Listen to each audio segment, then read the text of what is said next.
내일의 관심주 오늘 분석해볼 업종은 바로 보험업종입니다. 자, 보험업종에 대해서 분석해 볼 텐데요. 보험업종 어떤 게 있는지 살펴보겠습니다. 자, 몇 개 없죠. 실제 상장된 보험사들은 그렇게 많지는 않고 실제로 여러분들이 거래하시는 보험사도 그렇게 많지는 않습니다.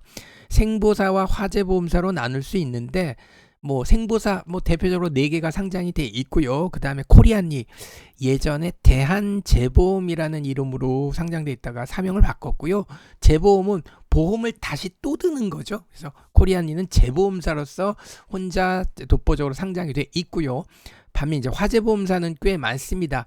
그래서 여기서 여러분들이 아마 거래하시는 종목은 대표 지금 요게 이제 시가총액 상위 순으로 만든 거기 때문에 시총 1위는 당연히 삼성그룹주가 시총 1위가 되고요. 시가총액 순으로 이렇게 나열되어 있고, 시가총액이 왜 중요하냐면 결국은 은행도 마찬가지고 보험사도 마찬가지고 하물며 증권사도 마찬가지지만 시가총액이 높은 기업일수록 마켓쉐어가 높다라고 이해하시면 되고요. 물론 돈을 많이 번다라고 보셔도 되고 자산이 많다라고 볼 수도 있죠.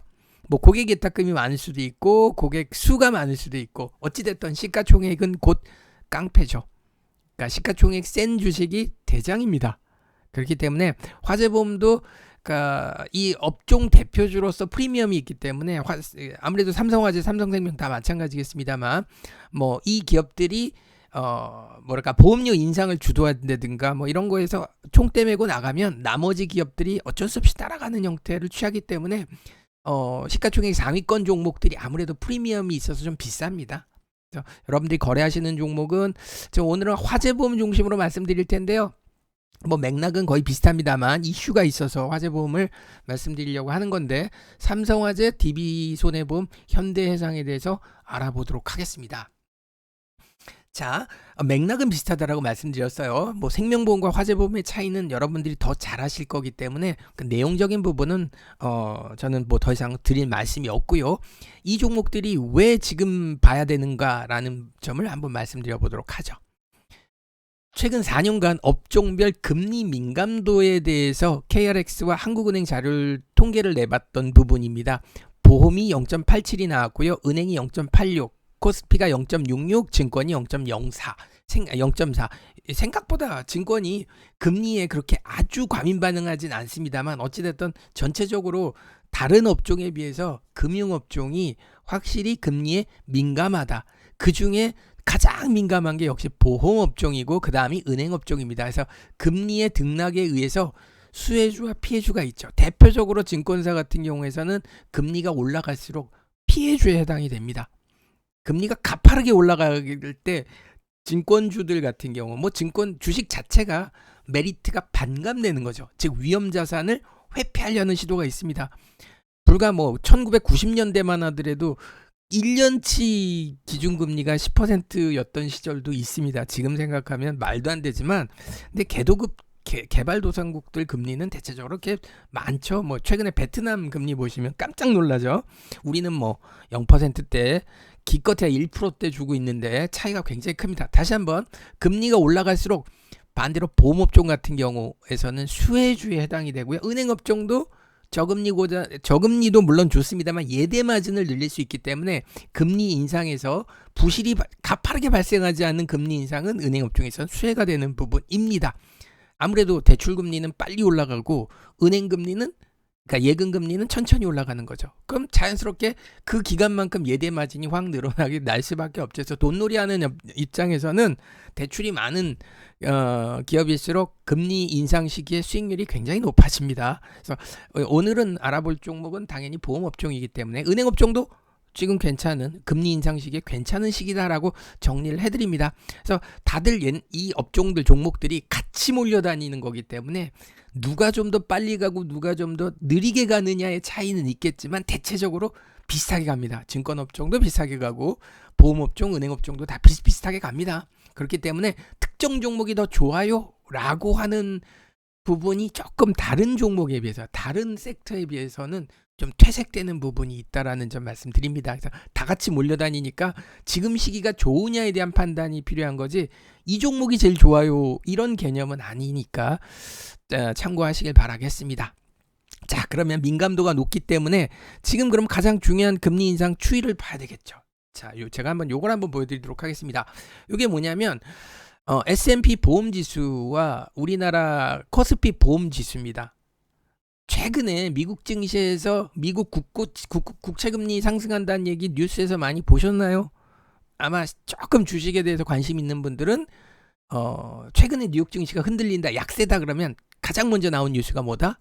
미국 국채금리 상승이다. 그것 때문에 시장이 좀 흔들렸다라는 걸 들으실 수 있을 텐데, 자, 어찌됐든 2월달 들어오면서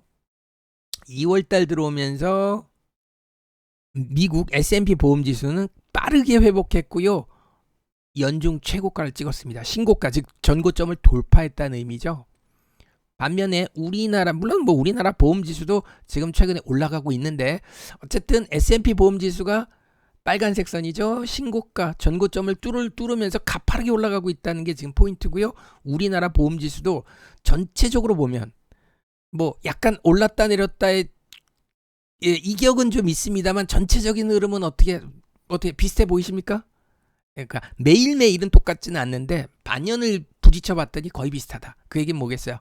S&P 보험지수가 올라가면 우리나라 보험지수도 올라갈 가능성이 매우 높다라고 보시면 될 것 같고요. 자, 그럼 금리 한번 체크해 드리도록 할게요.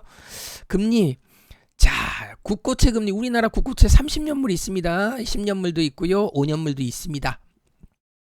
단기채, 중기채, 장기채로 나눌 수 있는데 어찌됐든 뭐 그걸 얘기하고자 하는 부분은 아니고요. 국고채, 자 보세요. 미국에서도 지금 장기채, 국채죠. 국채 금리가 빠르게 올라가고 있습니다. 1개월 전 대비해서 4%, 3%. 단기보다는 장기가 올라가고 있죠. 자, 30년은 우리도 마찬가지입니다. 3개월 전 대비해서 14% 올랐습니다. 그럼 우와, 되게 많이 오른 거라고 생각하시는데, 물론 뭐 퍼센테이지는 많이 올랐습니다만 그래봐야 아직까지는 1%대 금리입니다. 아직까지는. 그러니까 워낙 낮으니까 조금만 올라가도 굉장히 크게 보이는데, 어찌됐든 3개월 전 대비해서는 이렇게 많이 올라가고 있다라는 거. 즉 지금은 금리가 장기 채권부터 올라가고 나중에 이제 단기 채권 금리가 올라가기 시작하면 시장이 약세를 보여줄 가능성이 있죠. 단기 채권 금리가 가파르게 올라가기 시작하면 시장한테 악재입니다. 어찌됐든 처음 발단은 장기채부터 올라가고 있다라는 관점이고, 반대로 바꿔 얘기하면 보험주들한테는 우호적인 시장이 오고 있다라고 정리를 해드리고 싶습니다. 자, 그럼 제일 먼저 볼 종목은 바로 삼성화재죠. 최근에 시장이 뭐 3,000포인트를 뚫었는데 보험사들은 제가 세 종목만 보여드리도록 하겠습니다. 삼성화재, DB손해보험, 현대해상. 거의 뭐 연중 최고가에서 요만큼 반등하는 수준이죠. 물론 약간 중소형 화재보험사들은 급등한 종목들이 좀 있긴 합니다만 전체적으로 3대 화재보험사들은 별로 좋지 않은 흐름. 이 흐름을 조금 더 길게 보면 장기 하락했다, 반전을 시도하고 있는데 아직까지 제대로 된 반등은 안 나오고 있습니다만, 이 구간을 돌파하기 시작하면, 즉 추세 저항대를 돌파하기 시작하면서부터 굉장히 좋아질 겁니다. 지금은 아직까지 졸동말동하는 초기 흐름이기 때문에 그렇게 좋진 않지만, 어찌됐든 저 빨간색 선, 파란색 선이 합쳐져 있는 중기선, 장기선, 요쪽 구간, 요 빨간색 선 201선, 파란색 선 121선, 요 구간을 돌파하는 시점서부터는 아주 굉장히 좋아 보이는 탄력이 나올 가능성이 높고요.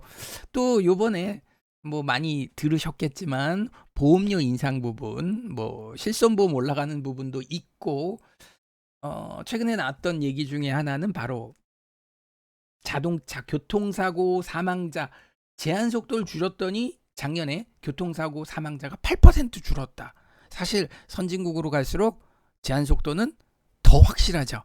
그러니까 개도국일수록 뭐 차선 위반하고 신호 위반하고 뭐 시내에서 질주를 하죠. 개도국일수록. 하지만 선진국일수록 교통은 정말 잘 지키죠. 아마 이거는 해외에서 생활하시거나 뭐 해보셨던 분들은 더 잘하실 겁니다. 선진국일수록 진짜 개도국일수록 뭐 속도에 대해서 과민 반응하는 건데 50km로 4월달에서부터 낮아집니다. 근데 저렇게 낮추면 뭐 움직이는 입장 분들은 답답하시다라고 할 수 있는데, 분명한 건 사망자는 줄죠. 교통사고 사망자 줄면 보험사의 손해율이 감소합니다. 손해율은 직접적인 보험사들의 수익하고 직접적인 상관관계가 있기 때문에, 지금 이거 월봉 차트입니다. 직접적인 상관관계가 있기 때문에 실제로 4년 정도 빠졌고요. 거의 뭐 이중바닥 형태를 취하고 있습니다. 올해, 그러니까 작년에 못 올라갔던 종목들이 올해 올라갈 수 있는 가능성이 높기 때문에 올해는 보험주에 해가 될 가능성도 있죠. 왜? 앞서 말씀드렸던 금리의 인상 시기가, 금리가 조금씩 올라가고 있고 지금처럼 손해율이 감소할 수 있는, 보험사 입장입니다. 보험사 입장에서 손해율이 감소할 수 있는 그러니까 교통사고 감소를 위해서 속도 제한이 4월 달서부터 10km 떨어집니다. 60에서 간선도로는 50으로 떨어지고요. 이면도로는 30km로 떨어져요. 그러면 무조건 사고가 줄게 돼 있어요. 뭐 답답해요 뭐 이런 걸 떠나서 보험사 입장에서는 무조건 손해율 감소. 그러면 우호적인 환경이면 지금 보험주는 해도 된다. 그러니까 올해 전체적으로 봤을 때 해도 되는 시기가 됐다. 왜? 4년 정도 빠졌고요. DB손해보험도 비슷하고요. 삼성화재도 크게 다르지는 않습니다. 그래서 뭐가 더 빨리 갈까요는 뭐 그거를 맞추는 건 쉽진 않으나 전체적으로 보험업종은 해도 되는 구간에서 있다. 다만 롱텀으로 보셔야 된다. 단기텀은 답답하실 수 있습니다. 그래서 롱텀 관점에서 우호적인 환경이 있다, 조성되고 있다라는 관점에서 보면, 이제 월봉으로 한번 말씀드리면 적어도 올해는 보험주를 하셔도 되는 해가 된다라고 정리를 해드리고 싶습니다. 자, 지금까지 오늘은 화재보험사에 대해서 알아봤습니다.